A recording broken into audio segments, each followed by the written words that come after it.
Esta mañana me desperté pensando en aquel relato de Lucas capítulo 2, si no me equivoco, cuando José y María van al templo y encuentran a Jesús discutiendo con los escribas. ¿Se acuerdan cuando tenía 12 años? Y cuando vuelven camino a la casa se dan cuenta que Jesús se había quedado. Pensaba en todas las cosas que todo el tiempo compiten para que nos olvidemos lo que no deberíamos olvidarnos. A ver, ¿cuántos son padres? A ver, bueno, creo que no hay peor cosa para un padre que olvidarse un hijo. O sea, imagínate, piensen por un momento en la situación. Esto no está en la Biblia, está, pero las relaciones matrimoniales permiten este diálogo. José, ¿dónde está Jesús? No sé, María. Está con vos. No, ¿cómo que está conmigo? Si te dije que lo trajera. No, pero yo le dije y no quiso venir, entonces pensé que vos ibas a estar con él. ¿Cómo que no está? ¿Y dónde está Jesús? La pregunta en esta mañana sería, ¿y dónde está Jesús? Porque todo el tiempo, y nadie pudiera decir que José y María son malos padres porque se olvidaron a Jesús. O sea, si alguna vez te pasara, no significa que sos un mal padre, sos un colgado de primera. Pero no significa que sos... no podés juzgar la paternidad o la maternidad por un hecho. Si es un hábito constante dejar a tu hijo olvidado en algún lado, ahí habría que preguntarse algunas cosas, pero no podemos decir que eran malos padres, pero se olvidaron lo que no debían olvidarse. Y encima, José y María sabían por qué no había que descuidar a Jesús.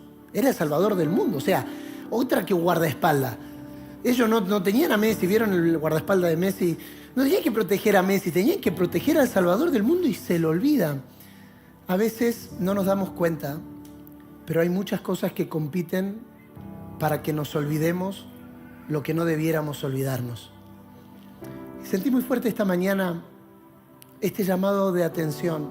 Ayer cuando Miro nos habló en el talk de la atención, y esta mañana me desperté con eso en mente, y ahora mientras escuchaba esta canción volvió. Cuidado con las cosas que compiten, y la mayoría de ellas no son malas, y ese es el problema. Porque si fuese mala, ¿qué tiene de malo? Lo que nos decía Miro ayer, ¿qué tiene de malo mirar redes sociales? Es que no tiene de malo, ese es el problema. Pero darle nuestra atención a algo o a alguien significa sacar nuestra atención de otra cosa. Profundo lo mío. No puedes tener atención dividida.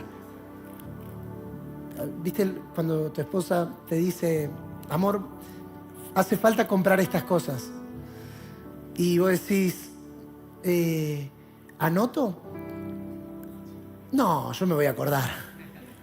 Y en el medio que te está diciendo, 1 kilo de tomate, 2 paltas, tu mente empieza, hoy juega Italia-España. Y entonces se te fue la atención. No existe la atención dividida. Porque encima ponemos cara, ¿no? De, estoy prestando atención, pero no. Pero por dentro estamos pensando en Italia-España. No, pero no existe la atención dividida. O la atención es total o no es atención. Y hay una exhortación o un llamado de atención que hace el autor a los Hebreos, en Hebreos capítulo 2, verso 1, que dice, es necesario que prestemos más atención a las cosas que hemos oído, no sea que nos deslicemos. Pero la NBI dice algo muy interesante. La NBI dice, es necesario que pongamos más atención para que no quedemos a la deriva. Y en la tercera versión, la NTV dice, no sea que perdamos el rumbo. Da la idea de un bote que se desancló, acabo de inventar una palabra, y que se desamarró del muelle y entonces queda a la deriva. Nuestras vidas no están a la deriva si mantenemos nuestra atención en lo que hemos oído. Hay certeza de Dios para nuestro futuro. Hay certeza de Dios para los días que vienen. Hay certeza de Dios para aquellos que se mantienen con la atención puesta en Él. Te invito a que tomes tu asiento. Gracias, chicos, por este maravilloso tiempo. Esta mañana, este mediodía, estoy aquí de suplente. Le tocaba predicar a Miru, pero está sin voz, literalmente, de la nada. Espero que no sea una táctica. Entonces, estoy de suplente, pero quiero compartir una palabra que no es la primera vez, es atípico lo que voy a hacer, porque normalmente no repito mensajes. Repito alguna frase, repito alguna idea, pero no repito mensajes. Pero sentí muy fuerte desde ayer. Ayer me costó dormirme. Lo que pasó en la noche fue muy... Y no hablo del 2-0. ¿Vieron qué bueno es Dios? Esperó que salgamos de acá. Salimos de acá y a los 48 hizo el gol de Julián. Una cosa increíble. 78 hizo el gol de Julián. Una cosa increíble. Veo gente parada. ¿Están paradas porque tienen ganas de seguir creciendo o porque no hay lugar? Porque si no hay lugar, acá hay lugar. Ahí, Andy, ¿vos tenés lugar al lado tuyo?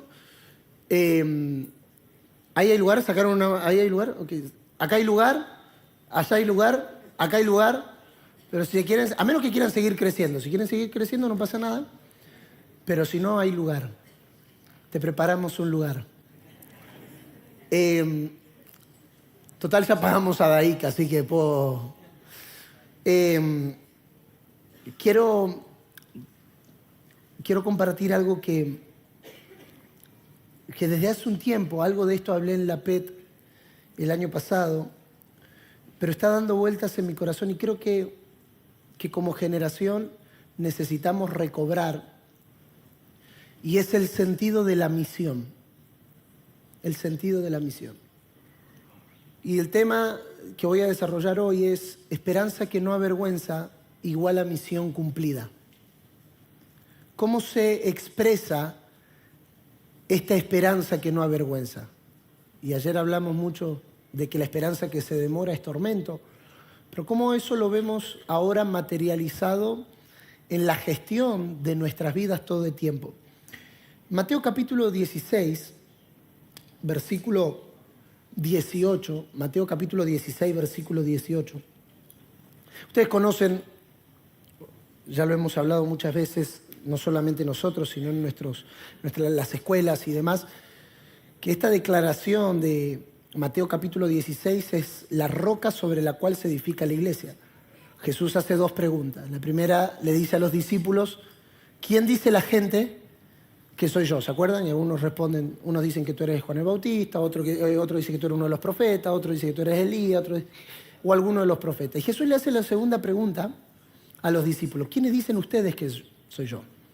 Y de todos los discípulos, pareciera que, esto es imaginación mía, pero pareciera que todos los discípulos empujaron a Pedro, porque Pedro era medio bocón, entonces, Pedro.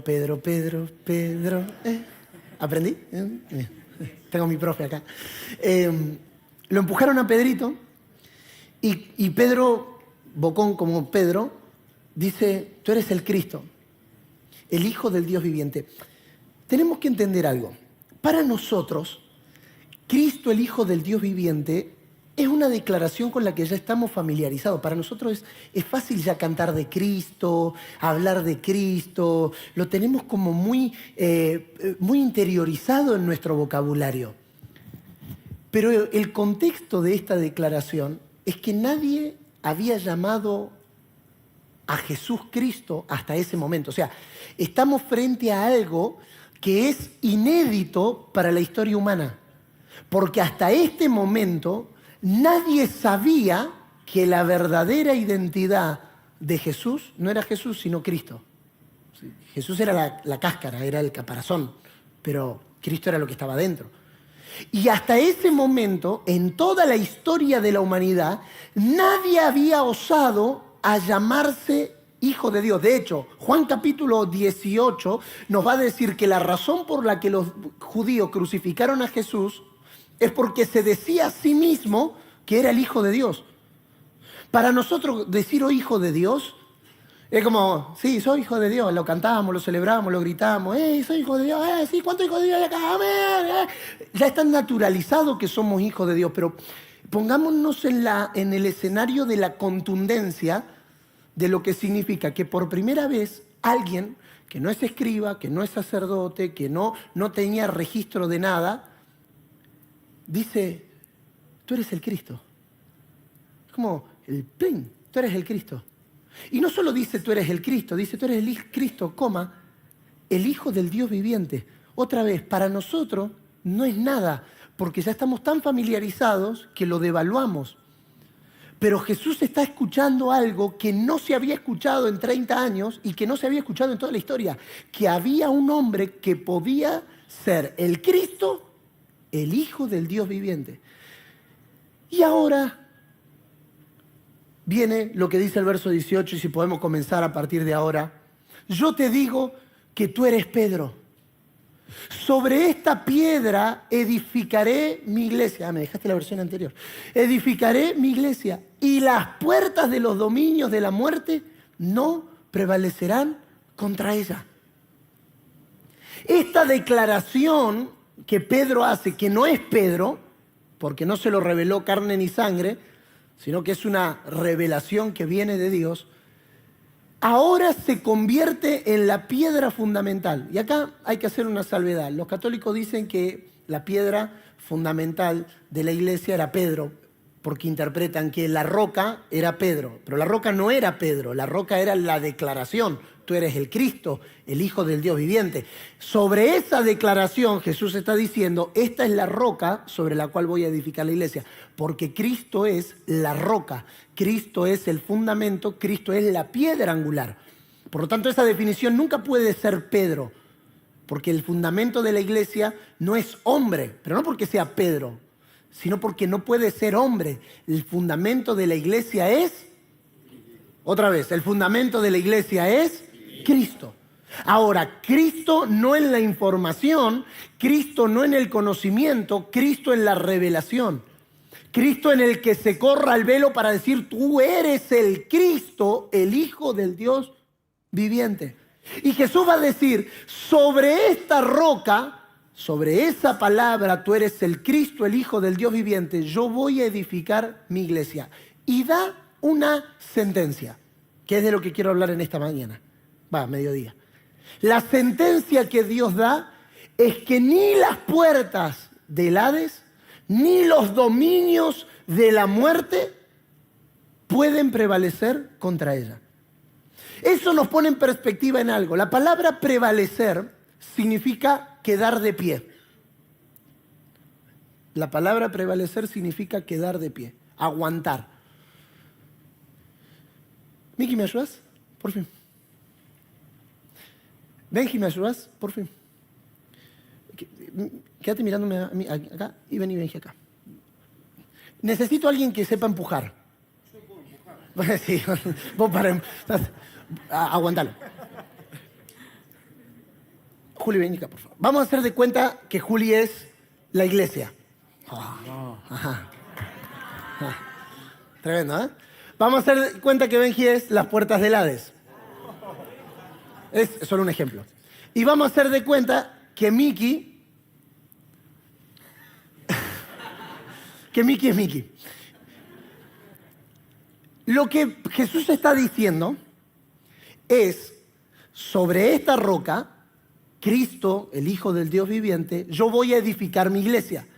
Y cuando edifique mi iglesia, las puertas del Hades, los dominios de la muerte, no van a prevalecer.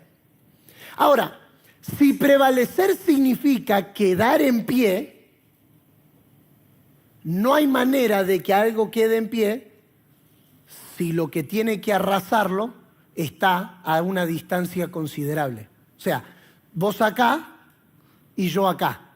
Entonces, él está vivito y coleando, poné cara de vivito y coleando. Bueno, está bien, está para meme. Él está vivito y coleando porque no tiene quien le haga fuerza. Y este paradigma que nosotros estamos viendo acá en un ejemplo, es lo que ha gobernado tristemente la iglesia en los últimos años. Una iglesia que está acá, donde vengan al culto, encerrémonos en las cuatro paredes, capacitémonos, preparémonos, entrenémonos, prediquémonos, sanémonos, liberémonos, todo entre nosotros.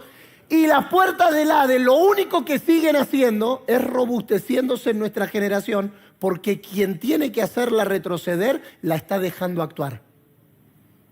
Las puertas del Hades no tienen capacidad de avance. Las puertas del Hades no tienen capacidad ofensiva. Nosotros le hemos puesto a las puertas del Hades un poder que no tienen. No, pastores, que el narcotráfico está muy tremendo. No, pastores, que la brujería. No, pastores, que la inmoralidad. No, pastores, que esto. Y entonces lo que hacemos es, la hacemos más grande de lo que es. Y entonces tenemos una iglesia entretenida, reprimida, resentida, escondida, guardada, porque el enemigo está muy, porque el mundo está muy mundo, porque el mal está muy mal, y entonces nos vamos alejando y lo que no debiera prevalecer, prevalece. Ahora, va a tener que tomar carrera. Me encanta. Ponete un poquito más para adelante, porque ahora necesito que quede flojito. ¿Está? Si la iglesia es edificada, la iglesia avanza. La misión de la iglesia no es estar ni entretenida, ni reprimida, ni encerrada. La misión de la iglesia es movimiento. La misión de la iglesia es avance. La misión de la iglesia es ir hacia adelante. Hebreos capítulo 6, verso 1. Dejando ya los rudimentos de la doctrina de Cristo, vamos hacia adelante. El futuro de la iglesia es avanzar. Mira al que está a tu lado, por favor, y decirle avance. Ahora decirle movimiento. Ahora, si la iglesia es edificada, si la iglesia avanza, hay un destino sobre las puertas del Hades. Y es que no importa qué tan grandes sean, ni qué tan poderosas sean, ni qué tanta tecnología tengan, ni qué tantas capacidades, si la iglesia avanza, ¿cómo te gusta esto? Las puertas del Hades no pueden prevalecer. De vuelta. ¿Por qué es prevalecer? Prevalecer significa quedar en pie. O sea que no puedes quedar en pie. Y vos haces lo que se caiga. Y vos haces lo que se caiga. Si la iglesia avanza, la tendencia es que las puertas del Hades no. Entonces, si nosotros vemos puertas del Hades en nuestra generación prevaleciendo, ¿cuál es la respuesta? Es que la iglesia no está avanzando. No es que las puertas del Hades sean tan poderosas, es que quien tiene que dejar de hacerlas prevalecer no las está, le está dando legalidad para que prevalezca. Muchachos, el problema no es con el mundo, porque nosotros fuimos llamados a que los que están en el mundo vengan a Cristo. El problema es si nosotros como iglesia dejamos de avanzar. Si nosotros como iglesia dejamos de movernos, si nosotros como iglesia dejamos de cumplir la misión. ¿Cuál es la misión? Gracias, muchachos. Dame un aplauso a los muchachos, por favor. Esperanza que no avergüenza igual a misión cumplida. Miren lo que dijo un teólogo del siglo XX, Richard Niebuhr, escribió un libro extraordinario que se llama Cristo y la cultura. Y una de sus frases más revolucionarias dice: las grandes revoluciones cristianas no se produjeron por el descubrimiento de algo que no se supiera antes. No, es que nosotros necesitamos una herramienta para que las puertas del Hades no prevalezcan. No es algo nuevo. Las grandes revoluciones cristianas no se produjeron por el descubrimiento de algo que no se supiera antes. Ocurren cuando alguien retoma radicalmente algo que siempre estuvo ahí. Nosotros en nuestra generación no estamos descubriendo nada nuevo. No estamos inventando la pólvora. Seguramente alguno de tus padres te ha dicho esta frase en algún momento de tu vida. No estamos haciendo nada nuevo. Lo que estamos haciendo es redescubriendo lo que siempre estuvo ahí, pero ahora de una manera más radical. Cristo siempre estuvo ahí. La Biblia que vos tenés lleva 2000 años escrita. O sea, cuando vos agarrás el versículo de la Biblia y decís, wow, nunca había visto esto, ¿te pasó? No es que vos estás reescribiendo la Biblia siempre estuvo ahí. La palabra siempre estuvo ahí, solo que nosotros no lo habíamos visto ni encarnado de manera radical. La misión no es un concepto nuevo, el avance, el movimiento no es un concepto nuevo, estuvo presente en toda la iglesia, solo que lo estamos redescubriendo y encarnando en nuestros días de manera radical. Por eso existe esta conexión tan clara. Tres conexiones. Mateo 16 nos muestra 3 cosas. Número 1, tú eres el Cristo. Decí conmigo, por favor, eres el Cristo. Número 2, yo edificaré mi iglesia. Y número 3, las puertas del Hades no prevalecerán contra ella.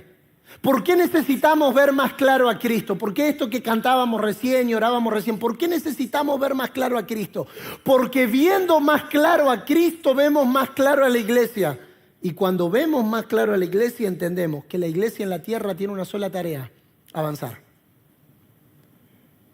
El movimiento está intrínseco, es inherente, está dentro de nuestra misión. Ahora, cuando hablamos de la palabra misión, yo quiero hablar en esta mañana de esta palabra, describir la misión. ¿Cuál es nuestra misión? Si alguien te preguntara, ¿cuál es la misión de la iglesia? ¿A qué nos referimos cuando hablamos de misión? ¿A qué nos referimos cuando hablamos de que esta esperanza que no avergüenza se convierte en una misión que se cumple o en una misión que se realiza?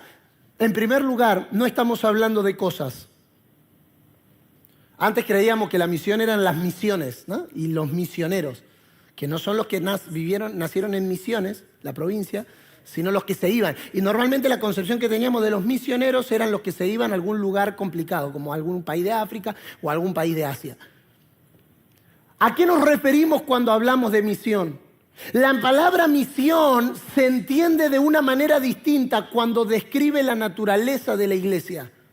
En el mejor de los casos no describe una actividad específica. No hay algo específico en lo que se pueda englobar la palabra misión, sino que es la misma esencia e identidad de la iglesia cuando en el contexto de su cultura asume el rol que le corresponde en el relato de Dios. ¿A qué nos referimos entonces en palabras más sencillas? ¿A qué nos referimos cuando hablamos de la misión? Nos referimos a hacernos cargo de lo que nos toca. Mira que está a tu lado con la mejor sonrisa que tenga. Esta mañana es la primera vez que lo digo en toda la conferencia, así que pónganle onda. La mejor sonrisa que tenga el que está a tu lado y decirle, hacete cargo. Esta mañana la palabra que tengo gravitando en mi espíritu es devolvernos la tarea que nos corresponde. Hacernos cargo de lo que Dios nos ha asignado, porque la misión de la iglesia no se cumple con apóstoles, con profetas, con evangelistas, con pastores o con maestros. La misión de la iglesia se cumple con los santos. Nosotros pensamos que los apóstoles, profetas, evangelistas, pastores y maestros tienen que hacer todo. Y esa es la gran tragedia de la iglesia que heredamos. Pero en nuestros días no será así, porque cada uno de nosotros nos haremos cargo de la parte que nos corresponde. Cuando hablamos de la misión de la iglesia, estamos hablando de la esencia, de la identidad, de qué es la iglesia. Específicamente cuando en el contexto de su cultura asume el rol que le corresponde. Y voy a decir esto con mucho cuidado, pero espero que lo entiendas con el corazón con el que lo digo. No está mal orar por un avivamiento, pero el avivamiento es la vergüenza de la iglesia.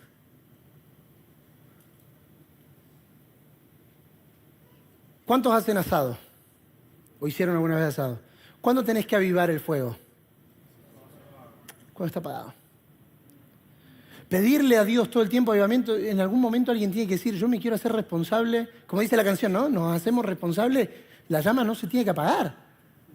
Porque si nos quedamos siempre en el nivel del avivamiento, nunca vamos a hacernos cargo de la parte que nos corresponde. Porque es cómodo y fácil pedirle a Dios que lo haga. Señor, avívanos. Señor, llénanos. Señor, tócanos. Señor, cámbiame. Señor, renuévame. Señor, libérame. Señor, y Dios dice, yo lo hago. La pregunta es si lo que te toca hacer a vos. ¿Cuándo? La urgencia que sentimos en nuestra generación es cuando nos toca a nosotros hacer lo que tenemos que hacer.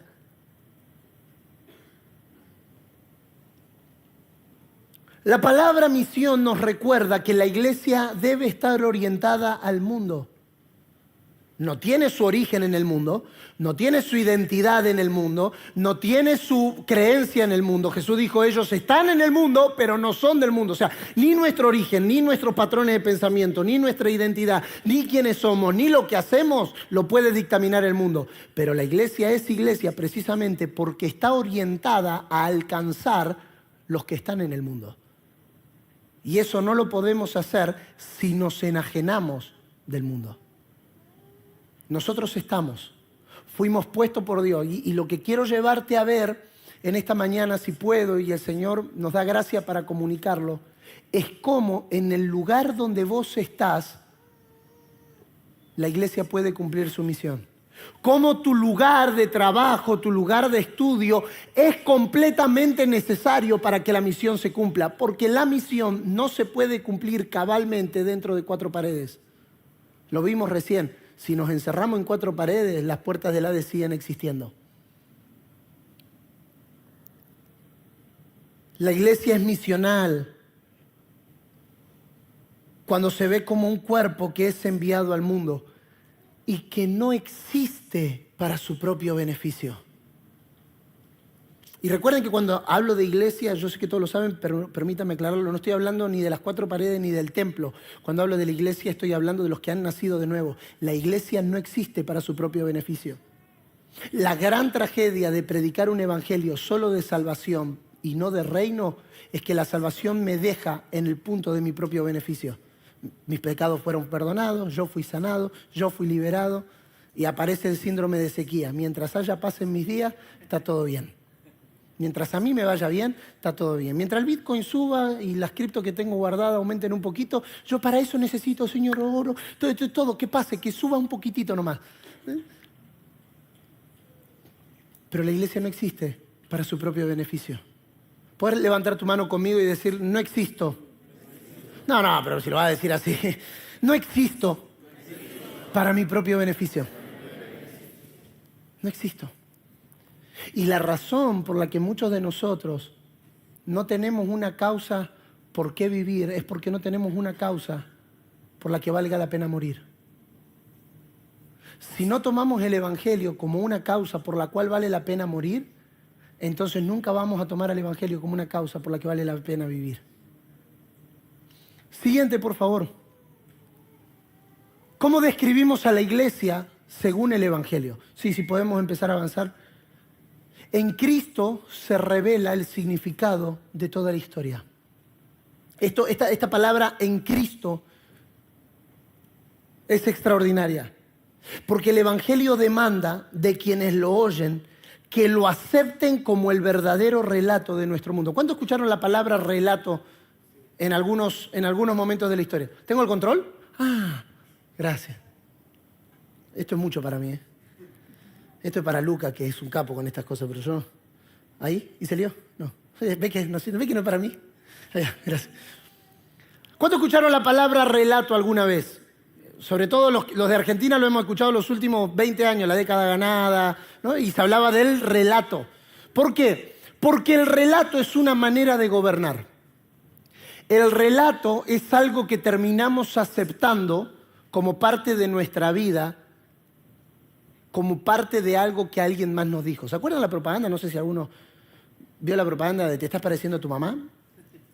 El pajarito que le aparece a la chica y dice, te está pareciendo a tu mamá, te está pareciendo a tu mamá, te operás y te vas a UCI, te operás y te vas a UCI. Todo lo que nosotros aceptamos como relato tiene el poder de gobernar nuestra vida. Por eso yo tengo que saber cuál es el relato que Dios habló sobre mí.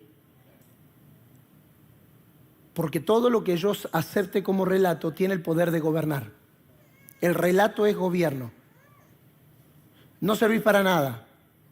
Sos un inútil. Ojalá no hubieses nacido. Ojalá el preservativo no se hubiese pinchado.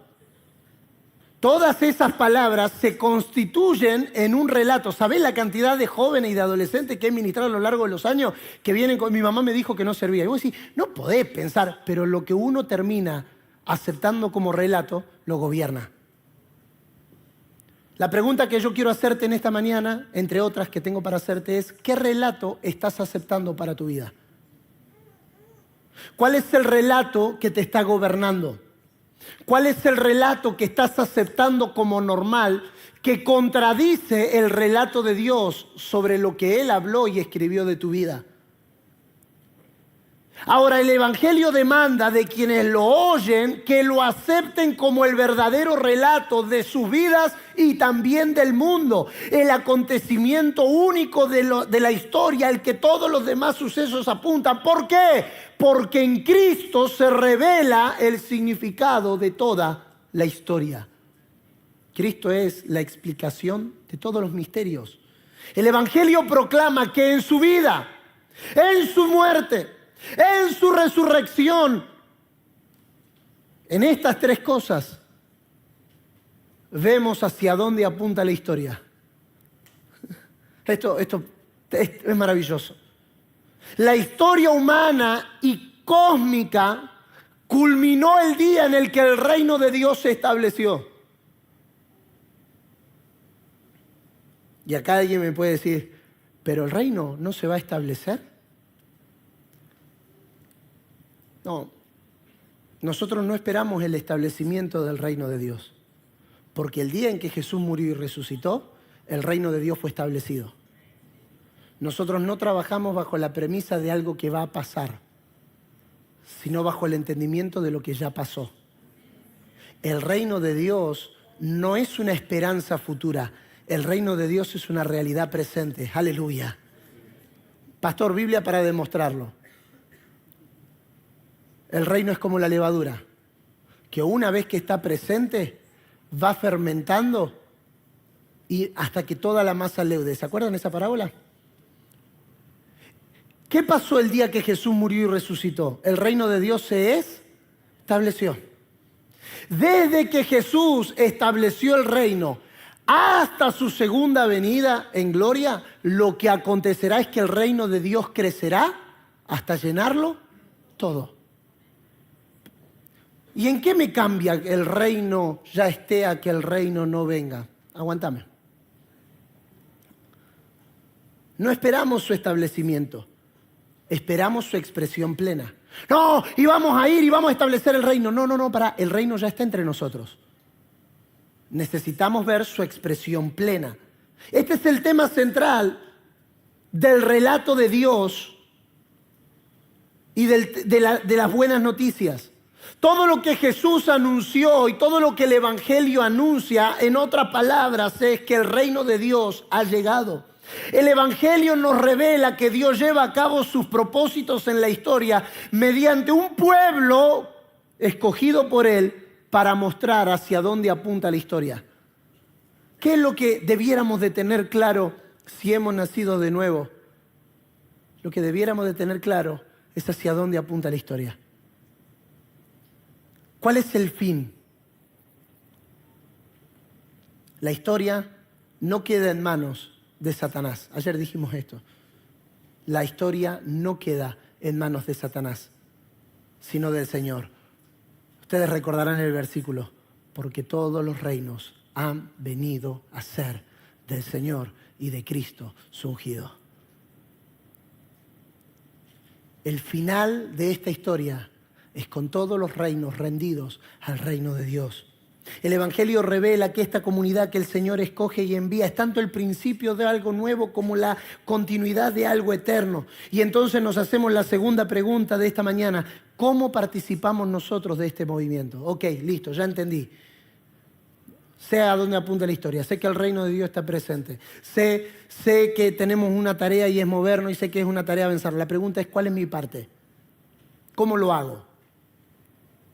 y vamos a desglosar, vamos a ir completando esta tabla. Número 1, participamos de este movimiento, de esta misión o del cumplimiento de ella. Número 1, ¿para qué? Peleo un ratito con este y lo saco. Ajá. No sale. Sal de ahí, chivita, chivita.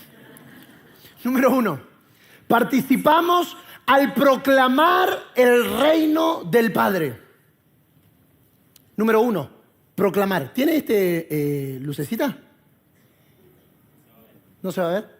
No. Proclamar el reino del Padre.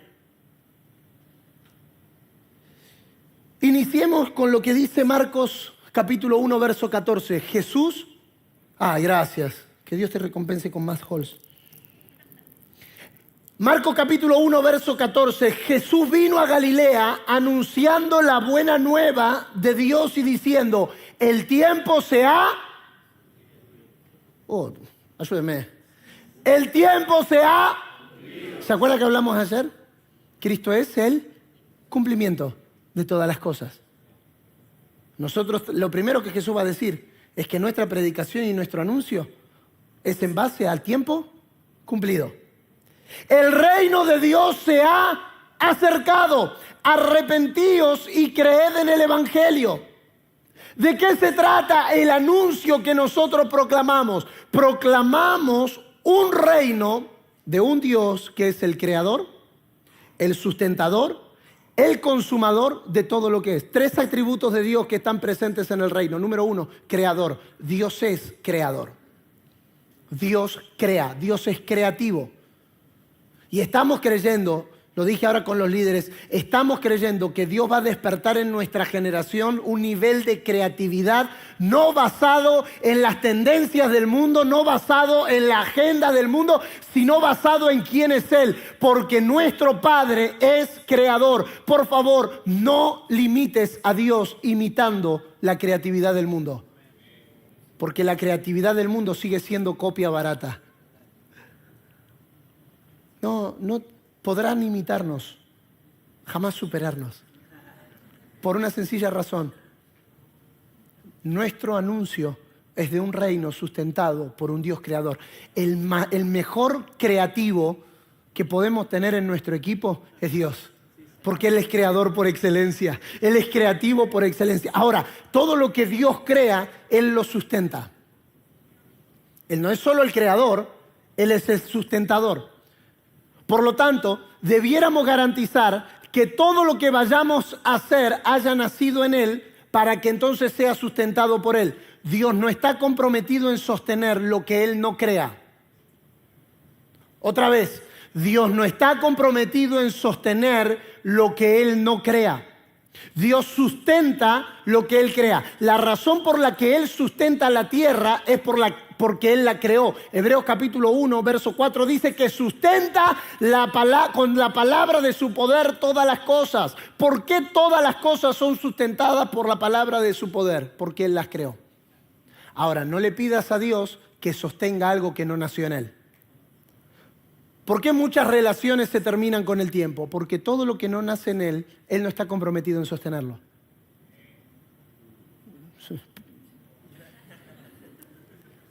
Hay cosas que Dios no está comprometido en sostenerlas.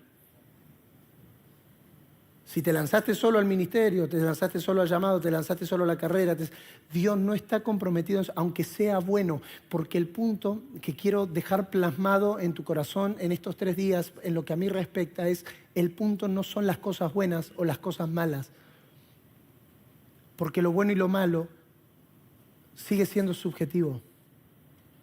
El punto es si nació en Él.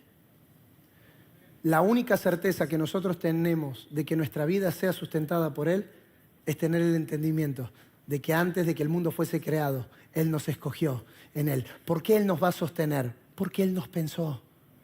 Porque Él nos diseñó. Dios sustenta todo lo que Él crea. Y número 3, el tercer aspecto del reino de Dios, es que todo lo que Dios empieza, todo lo que Dios sustenta, Él lo termina. Dios no es un Dios de cosas a medias. Y te animo en esta mañana a que le pongas fecha de vencimiento a todas las cosas en tu vida que están sin terminar. Porque Dios no es glorificado solamente en crear y en sustentar. Dios es glorificado cuando se crea, cuando se sustenta y cuando se consuma. Todo en Dios fue diseñado para ser consumado. Si necesitabas este impulso para terminar la carrera, termina la carrera. Porque Dios no es Dios de cosas medias. Dios no es Dios de ciclos no terminados. Dios no es Dios de ciclos que se repiten. Dios no es Dios de pruebas que no completan. Dios es Dios de tiempo justo. Dios lo crea, Dios lo sustenta, Dios lo termina. Y aquel que comenzó la buena obra, perdón, tengo que aprenderme la Biblia en NBI porque me la sé de memoria en Reina Valera. Y aquel que comenzó la buena obra, la perfeccionará en ustedes, la terminará en ustedes. No lo soltará hasta que termine la obra que haya empezado, porque Dios no deja nada a la mitad. Todo lo que Dios empieza, Él lo sustenta y Él lo termina.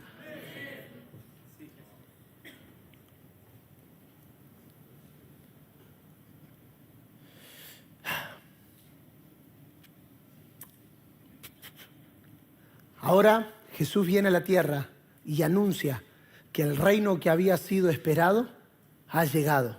¿Qué significa entonces nuestro anuncio? Que el reino de Dios no es un nuevo movimiento en el que los interesados pueden alistarse. No es una causa que podría tener éxito o fracasar en la medida del grado de apoyo que atrae. El reino de Dios no es populista. El reino de Dios no es populista. De allá de lejos aparece algún wow, eso es ánimo, eso es combustible. Por favor, wow, no te calles, seguí con la unción del perro. ¿Quién es Dani, no? No, es Dani González, ¿sos vos? ¿Eres tú? ¿No? ¿Hay otro wow? ¿Hay un Bustamante? ¿Chena? ¿Quién es? ¿Sí? No te calles. Sí. Eso es combustible, es como una Coca-Cola en el desierto. Es la unción del perro. ¡Wow! Malísimo, perdón.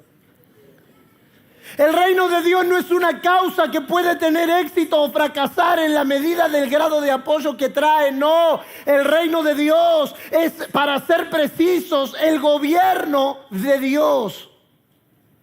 Dios a quien nuestro Señor conoce como Padre, que es el soberano de todos los pueblos y de todas las cosas. El anuncio significa que este gobierno ya no es algo remoto, que no está alejado en los cielos, removido en el tiempo, presente en una eternidad cósmica. No, lo que representa es que es una realidad inminente, que es un hecho presente en nuestros días. La única gran realidad que enfrenta a los hombres y a las mujeres y que ahora exige una decisión. El reino de Dios no es algo que no está. Y esto es maravilloso. Esto es maravilloso porque no basa nuestra vida en algo que pueda llegar a pasar, sino en la certeza de lo que ya pasó. El movimiento visto desde este ángulo es fe en acción. Es la actuación por proclamación y por resistencia a través de los acontecimientos de la historia, de la fe, que el reino que Dios ha establecido y que por la fe lo extendemos en la tierra hasta que la iglesia lo llene todo. Y acá quiero dejarte esta espinita sembrada en el corazón. Él no llenará todo. Él no llenará todo. Y esta parte es conflictiva para nuestra mente. ¿Cómo? No, Él no llenará todo. Él ya llenó todo. ¿Por qué? Porque Él llenó a su iglesia. La iglesia tiene todo lo necesario para ahora llenarlo todo. ¿Podés repetirlo conmigo solamente para dar tiempo a los que escriben, por favor? Él... Conmigo, por favor. A la una, a las dos, a las tres. Él ya llenó a su iglesia.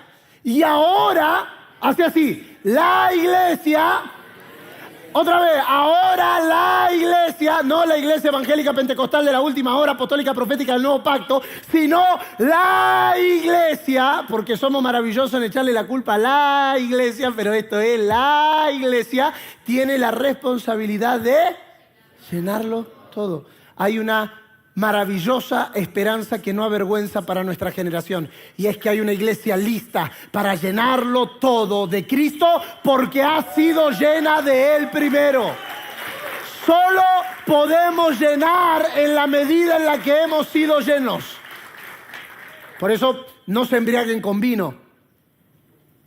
Antes bien, sean llenos del Espíritu Santo. Quédense en Jerusalén, aguarden en Jerusalén hasta que sean llenos del Espíritu Santo, porque solo quien ha sido llenado puede llenarlo todo. No tengo oro ni plata, pero lo que tengo, te doy. No tengo oro ni plata, pero lo que tengo. La pregunta es, ¿qué es lo que tenemos? ¿En Cristo lo tenemos? Tiene que migrar de aquí a la realidad. ¿Qué es todo? Todos los dones, todos los talentos, todas las capacidades, todos los recursos, todas las habilidades, todas las facultades, todas las experiencias, todas las aplicaciones, absolutamente todo lo que se necesita para llenarlo de Cristo reside en nuestro interior. Y eso es maravilloso. Eli, ¿me podrás acompañar para que todos piensen que estamos terminando? Número 2. ¿Cómo participamos del movimiento? Voy más rápido. Al compartir la vida del Hijo. Al compartir la vida del Hijo. El Señor proclamó el reino de Dios y envió a sus discípulos a hacer lo mismo, pero eso no es todo. Su misión no era cuestión de simples palabras, ni tampoco la nuestra.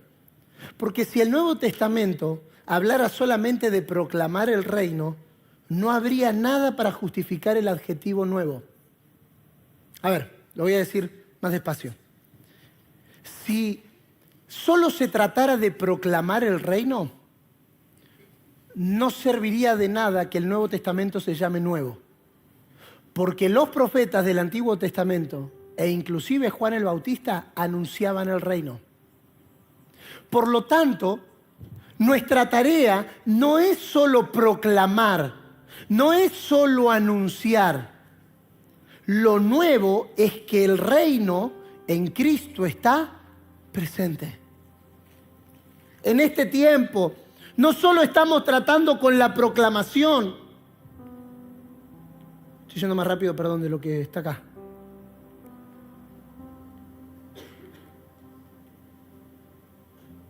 En este tiempo estamos tratando no solo con la proclamación del reino, sino también con la presencia. ¿Qué vivimos anoche, muchachos? No solo vivimos la proclamación del reino, también vivimos la presencia del reino. También vimos que el reino de Dios son milagros, son señales, son maravillas. Jesús dice, si estas cosas pasan es porque el reino de Dios ha llegado. El reino de Dios está allí.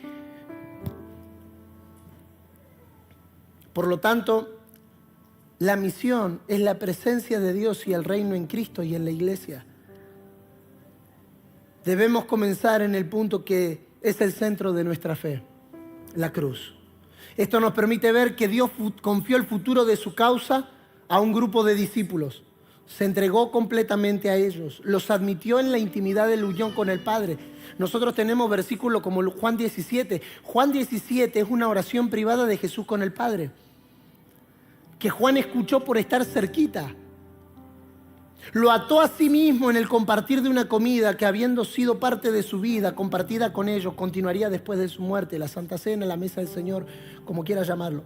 Y los envió a ser no solo los maestros de su verdad, sino los portadores de la gloria que tenía de su Padre. En ellos, el reino de Dios no solo sería proclamado, estaría presente. ¿Qué te quiero decir con esto? Que al compartir la vida del Hijo, ponemos en evidencia el amor en acción. Que no basta solo con la proclamación. En el año 2021, Compartí un mensaje en uno de los encuentros de alineamiento que tuvimos por Zoom de UNGE, porque todavía estábamos con las restricciones del COVID, que más o menos titulaba esta idea de la proclamación a la manifestación, de la proclamación a la expresión. Y creo, sin lugar a dudas, que es una demanda de Dios para nuestros días. No solo quedarnos con la proclamación. Está maravilloso proclamar el mensaje del Evangelio. Está maravilloso proclamar el mensaje del reino. Pero no solo puede ser proclamado, tiene que ser manifestado. ¿Cómo se manifiesta el reino? Compartiendo la vida del Hijo. ¿Qué es lo que compartimos? ¿Qué es lo que damos? ¿Qué es lo que expresamos? La vida del Hijo. Y cuando eso se comparte, lo que se pone en evidencia es el amor en acción. Heidi Baker nos dijo algo, bueno, no a nosotros, lo dijo en un evento que estábamos. Ella dijo, no hay autoridad sobre aquello que no amamos. Por eso Dios primero nos amó y luego nos dio vida. No le podemos dar vida a lo que no amamos. Si no amas tu secundaria, no, pastor, ¿quién ama la secundaria? ¿Quién ama la universidad? ¿Quién ama? Es que si es en la proclamación, queda linda la frase, vamos a llenarlo todo de Cristo. Pero para la manifestación se necesita el amor. Y si algún día crees que el amor no es suficiente, recordá Juan 3:16. Porque de tal manera amó Dios al mundo, que su manera de amar no fue, ay, los amo. No fue romanticoide, no fue melosa. Ay, cómo amo al mundo. Él amó al mundo y compartió a su Hijo. Oh. Si nosotros amamos el lugar donde Dios nos puso, ¿qué estamos compartiendo? ¿Qué estamos dando? ¿Qué estamos no solamente proclamando, sino manifestando? Y número 3, porque tengo que terminar. Proclamar, compartir, dar. Participamos del movimiento de la iglesia cuando damos testimonio del Espíritu Santo. Dije que el movimiento es el anuncio del reino de Dios sobre la historia humana y sobre todo el cosmos. También dije que el reino de Dios está presente en la iglesia. Pero ahora necesito añadir este tercer pensamiento, sin el cual las dos primeras serían una parte de la verdad. Quedarnos con proclamar y con compartir, quedarnos con el reino y con la vida, quedarnos con el Padre y con el Hijo, no es suficiente. Por diseño divino necesitamos el tercer elemento.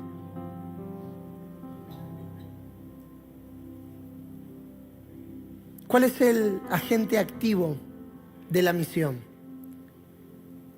¿Quién es el líder del movimiento? ¿Quién es el líder de la iglesia? El Espíritu Santo. Y tenemos que hacer, no sé si la palabra es un mea culpa, pero tenemos que llamarnos a la reflexión de qué lugar le hemos dado al Espíritu Santo en nuestra vida. Lo hemos llamado el que toca, lo hemos llamado el que bendice, lo hemos llamado el que sana, lo hemos llamado el que unge. Pero la verdad es que el Espíritu Santo es mucho más que todo eso. Él es el que dirige el movimiento. Él es el que lidera. Él es el que nos impulsa. Es por una acción del Espíritu de Dios que la iglesia es lanzada a su misión. Es Él el que llamó a Felipe y lo trajo del avivamiento en Samaria a la reunión con el etíope para que toda Etiopía conozca el Evangelio. Es Él el que prepara a Ananías para recibir al perseguidor Saulo como hermano. Es Él que prepara a Pedro para transgredir sus principios preciados culturales e ir a ser invitado al oficial de un ejército pagano, y por eso llega el Evangelio a los gentiles. Es el Espíritu el que inicia la primera misión a los gentiles y guía a los apóstoles en todo el movimiento. Es el Consolador que estará en pie por los discípulos cuando la presencia de Jesús ya no esté con ellos. Es Él el que traerá sus memorias y las hará presentes. Es por causa de Él que el mundo los odiará, rechazará sus enseñanzas. Pero Él es el testigo y el testimonio que no puede ser callado ni puede ser rechazado. Aleluya. De hecho, este Consolador hará mucho más que defenderlos. Confesará a sus adversarios, demostrando al mundo acusador que sus convicciones religiosas y morales están fundamentalmente equivocadas. Finalmente, este Consolador llevará a los discípulos a la plenitud de la verdad, porque traerá todo lo que es del Padre y lo hará saber a nosotros. En palabras del apóstol Pablo, el Espíritu llevará cautivo todo pensamiento a la obediencia de Cristo. Y acá es donde quiero cerrar este mensaje. Esta imagen de la misión dista mucho de la imagen de la iglesia como un cuerpo poderoso, que pone de su fuerza y de su sabiduría para dominar la fuerza y la sabiduría del mundo. No, el caso es que es exactamente lo contrario. La iglesia es débil. ¿Cómo, pastor, que la iglesia es débil? La iglesia no puede competir con la fuerza del mundo. ¿Se acuerdan lo que dice Pablo? Reina Valera, perdón. Lo vil, lo necio y lo menospreciado escogió Dios. ¿En qué nos da a nosotros? ¿Qué nos da eso a nosotros? Nos da esperanza. ¿Por qué nos da esperanza? Porque nosotros somos débiles. Pablo, te necesito débil, porque mi poder se perfecciona en tu debilidad. Si la iglesia fuese fuerte, no necesitaría el Espíritu Santo. Por diseño divino, la iglesia es débil. Por diseño divino, la iglesia no tiene todos los recursos necesarios. ¿Nunca te pasó preguntarte, decir, si nosotros tuviéramos lo que tiene Hollywood? O si nosotros tuviéramos el estudio de grabación que está en Nashville. O si nosotros tuviéramos los genios de la NASA. Todos los pastores queremos lo de 5 talentos en la iglesia, pero siempre nos viene lo de 1. Y es por diseño divino. ¿Por qué Dios escoge lo vil, lo necio y lo menospreciado? Dios escoge lo vil, lo necio y lo menospreciado para que nadie se jacte en su presencia, porque nosotros no podemos, pero Él sí puede en nosotros. ¿Por qué no podemos hacer esta tarea? ¿Por qué no podemos dar fe, esperanza y amor al mundo sin el Espíritu Santo? Porque por más que querramos, sin Él no funciona. Proclamar, compartir y dar el reino, la vida y el testimonio del Padre y del Hijo sin el Espíritu Santo no es suficiente para que la iglesia avance. Por naturaleza. Y déjenme cerrar aquí. La iglesia es débil. ¿Cómo? Pero me acaba de decir que la iglesia lo tiene todo. Sí, pero su expresión en el mundo es débil. Porque está bajo el juicio del mundo, no sabe qué decir. Por eso Jesús le dice, no se preocupen porque ustedes no van a saber qué decir. Cuando se paren delante de ellos, no van a saber qué decir, pero tranquilo, mi espíritu les dirá qué es lo que hay que decir. Ustedes solo tienen que ir. Claro, es que si yo me muevo, lo que Él inicia, Él lo sustenta.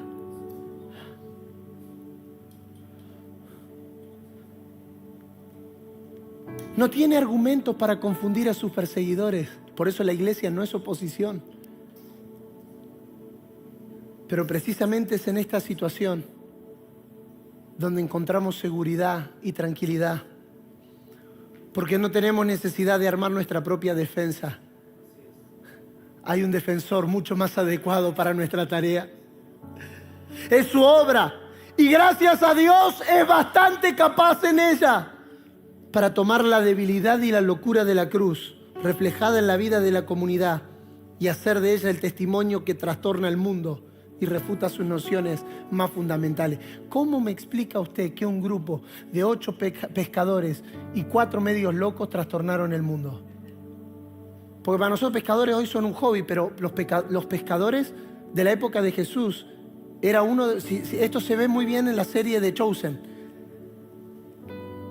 Los pescadores eran el estrato social más bajo de Israel. Es más, Pedro se reconoce a sí mismo del vulgo. La gente lo escuchaba y decía, este no es Pedro este no es Pedro el que no sabe hablar, este es Pedro el que es analfabeto. Por eso Pedro recita Marcos es lo que Pedro se acuerda de lo que Jesús dijo, porque Pedro no sabía leer y escribir. Nosotros no tenemos carta de Pedro porque Pedro era analfabeto. Y sin embargo el tipo predicó 2 mensajes y se convirtieron 8.000 personas. Nosotros predicamos 8.000 mensajes y se convierten 2. Y salvando, sí. ¿Cómo? ¿Cómo se explica que un hombre débil pueda provocar semejante avance a la iglesia? Porque no se trata de nosotros, sino del Espíritu de Dios viviendo en nosotros. Oh, levanta tus manos y dale gracias a Dios por el Espíritu Santo. Porque sin el Espíritu Santo el movimiento no funciona. Sin el movimiento del Espíritu Santo la tarea no se confirma, la tarea no se lleva a cabo.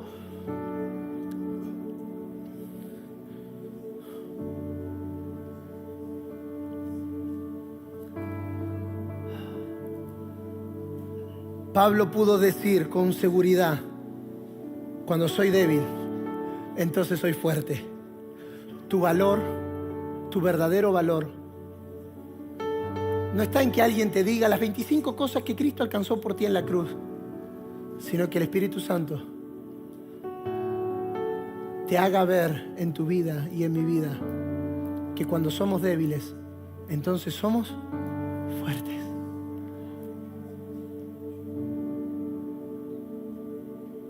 Los verdaderos triunfos del Evangelio. Creo que está una más. Sí. Los verdaderos triunfos del Evangelio no se han ganado cuando la iglesia es fuerte en el sentido que el sistema del mundo llama fuerte. No.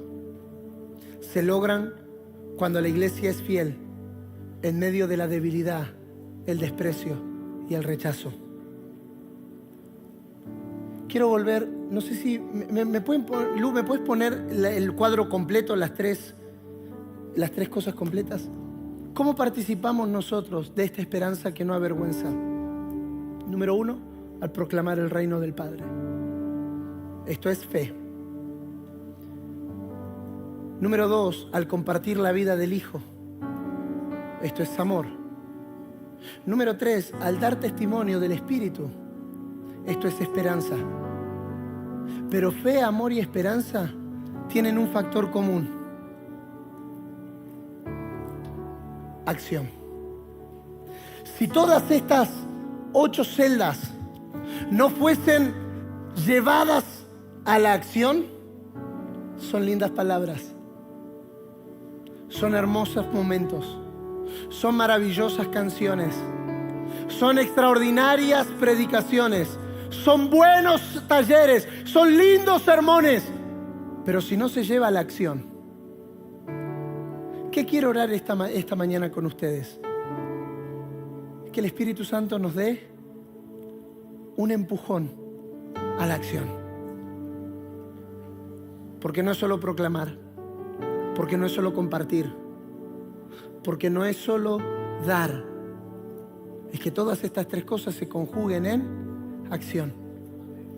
Te invito a estar de pie en esta mañana, mediodía.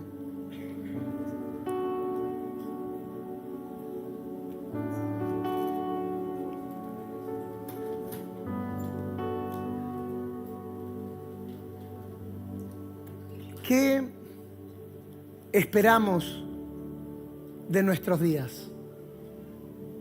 ¿Qué es lo que vemos de nuestros días? Un tiempo de mucha acción. Los días que vienen serán días de mucho movimiento, serán días de mucho impulso, serán días de mucha acción, serán días donde todo aquello que Dios ha depositado en nosotros ahora tiene que verse la fe, en el amor, la esperanza en acción. No sé para quiénes sea esta palabra, pero sentí muy fuerte, lo sentí ayer y lo siento hoy, de tomar 30 segundos para orar por todos los que trabajan en algo que tenga que ver con cosas creativas, arte, música, pintura, diseño, arquitectura, no sé, lo que tenga que ver con creación. Si sos una de esas personas, puedes levantar tu mano. Si tiene que ver con música, con creación, con todo lo que tenga que ver con cosas creativas. Y si no levantaste tu mano, poné tu mano sobre alguien que esté cerca, por favor. Porque esta es la palabra que tengo en mi corazón. Los próximos días viene un desatar de creatividad divina como no hemos visto en nuestra generación. Vienen melodías nuevas, vienen canciones nuevas, hay un fluir de composición nueva en esta estación, donde no es lo que está de moda, no es lo que está sonando, no, es lo que Dios quiere dar a conocer. Veo composiciones, veo melodías, hay arte, diseño de ropa, diseño de indumentaria, hay un espíritu creativo que se está liberando, porque somos llamados a la acción. Se terminó el tiempo de la pasividad. Se terminó el tiempo de quedarnos retenidos, reprimidos, entretenidos. No. Mañana, si el tiempo nos da, quiero cerrar la conferencia planteando esta palabra. Es tiempo de salir de terapia intensiva. Porque el Evangelio del Reino demanda que sea predicado en todos lados, en todo lugar y hasta lo último de la tierra. Estuvo bien la terapia intensiva porque en la terapia intensiva se preservó la vida, pero la terapia intensiva no es para quedarse a vivir. La vida continúa. Podés levantar tus manos allí donde estás y adorar al Señor. Y oro que estos días seas incomodado de una manera tan extraordinaria. Oro que Dios patee todas las sillas de tu comodidad.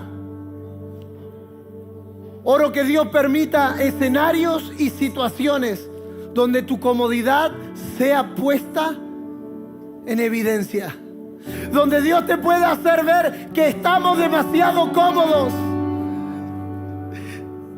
Que ahora es tiempo de accionar. Que ahora es tiempo de moverse. Porque la iglesia tiene una palabra. Las puertas del Hades no prevalecerán contra ella. Preparémonos para ver en nuestros días un retroceso significativo de las puertas del Hades. Porque sí, hay una iglesia que está en movimiento. Sí, hay una iglesia que está en avance. Sí, hay una iglesia que está accionando. Y la buena noticia es que estamos aquí. Dios sabe que puede contar con nosotros. Dios sabe que puede contar con nosotros. Dios sabe que puede contar con nosotros. Amado Espíritu Santo, tú eres el único que puede guiarnos a toda verdad.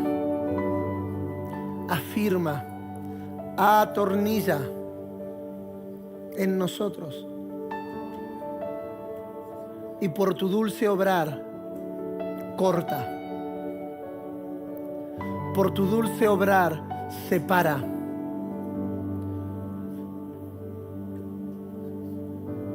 Que estos días, Señor, sirvan como días de fin de ciclo. Para muchos de ustedes, estos días servirán como fin de ciclo. Hay muchas cosas que se tienen que terminar en tu vida en estos días. Hay muchas cosas que no podrás salir de este lugar. Podrás hacerlo si querés, pero es la oportunidad de Dios para no salir de este lugar sin terminar ciclos. ¿Dónde se terminan los ciclos? En primer lugar, aquí adentro. La decisión a terminar ciclos. La decisión a soltar cosas, la decisión a cortar cosas, la decisión a terminar, la decisión a dejar, la decisión a darle fin a ciclos y a procesos que están allí. Orá en estos días, y no hablo de aquí a mañana, sino de los próximos días. ¿Cuáles son las cosas? ¿Cuáles son los ciclos que necesitamos cortar? Pero más que identificarlos, accionemos. Porque nos podemos pasar toda la vida diagnosticando, pero nunca tratando. No, nosotros no somos solo una generación de diagnóstico, somos una generación de acción. Para la gloria de Dios, en Cristo Jesús. Amén y amén.